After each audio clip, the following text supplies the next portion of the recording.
सियासत की बिसात जब जनमत को आंख दिखाने लगते हैं तब ना तो जनता बचती है ना ही उनका जनमत। बिहार में मुख्यमंत्री नीतीश कुमार ने अपने आप को आज सुबह महागठबंधन की सरकार से अलग करने का फैसला कर दिया। आज शाम होते होते नीतीश कुमार भाजपा के समर्थन से नई सरकार का गठन कर लेंगे।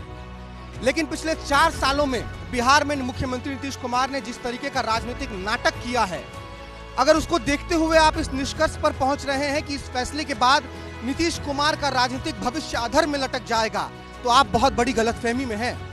क्योंकि आज हिंदुस्तान के तमाम राजनीतिक पार्टियों ने अपने राजनीतिक प्रपंचों से एक वोटर होने के नाते आपकी हैसियत केवल इतनी ही छोड़ी है कि आप हर बार चुनाव में वोट देकर आएं और स्याही से सटी अपनी उंगलियों के साथ सिर्फ एक तस्वीर खींचकर सोशल मीडिया पर डाल दें। इसके अलावा एक वोटर होने के नाते ना तो आपके जनमत का सम्मान है, ना ही आपके वोट का। लोकतंत्र में जनमत का मतलब बार बार पाला बदलकर सरकार बनाने से नहीं होता है, बल्कि जनमत का मतलब होता है एक ठोस इरादा और मजबूत नजरिए के साथ एक मजबूत सरकार चलाना। लेकिन बिहार में नीतीश कुमार ने बार बार इस जनमत का इस्तेमाल केवल अपने सत्ता की कुर्सी को बचाने के लिए ही किया है। बार बार पाला बदलने के बाद नीतीश कुमार का ये बयान कि पिछले गठबंधन की सरकार में कुछ चीजें ठीक नहीं चल रही थी, इसलिए हमने इस्तीफे का ऐलान कर दिया है और अब नई सरकार बनाएंगे नई पार्टी के साथ। ये बयान नीतीश कुमार के राजनीतिक शुचिता से ज्यादा एक आम बिहारी के नागरिक बोध पर ही चोट करता है कि न जाने आजादी के 75 सालों बाद तक भी बिहार का वोटर अपने लिए एक मजबूत राजनीतिक विकल्प बनाने में क्यों असफल रह गया।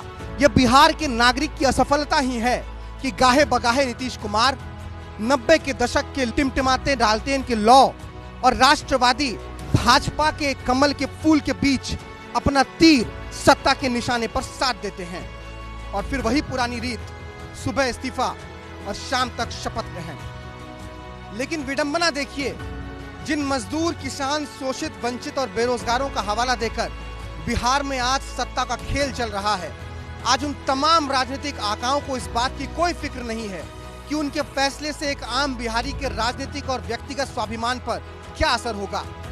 उन्हें चिंता है तो इस बात की कि किसके कोटे में कितने मंत्रियों के पद आएंगे। बहरहाल मजेदार बात एक और भी है, पिछले कुछ समय में बिहार में तमाम छोटे राजनीतिक पार्टियों को टाइटैनिक की भूमिका में उभरने का मौका मिला है। पिछले बार 2020 के विधानसभा चुनाव में विकासशील इंसान पार्टी के मुकेश सहनी हीरो थे, तो इस बार के तख्ता पलट में जीतन राम मांझी भी महज 4 विधायकों के साथ ही अपने आप को किंग मेकर बता रहे हैं। लेकिन इन सब के बीच 24 जनवरी को कर्पूरी के जयंती शताब्दी समारोह से शुरू हुआ ये राजनीतिक घमासान अब एक अंतिम रूप में पहुंचता हुआ दिख रहा है। शाम 5 बजे मुख्यमंत्री नीतीश कुमार 9वीं बार मुख्यमंत्री पद की शपथ लेने जा रहे हैं और उनके साथ 8 मंत्री भी पद और गोपनीयता की शपथ लेंगे।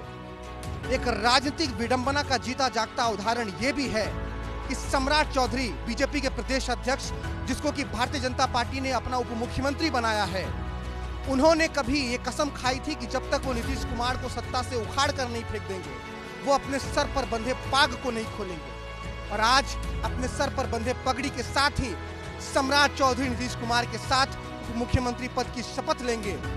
यही है राजनीति का व्यापार, यही है सत्ता का व्यापार।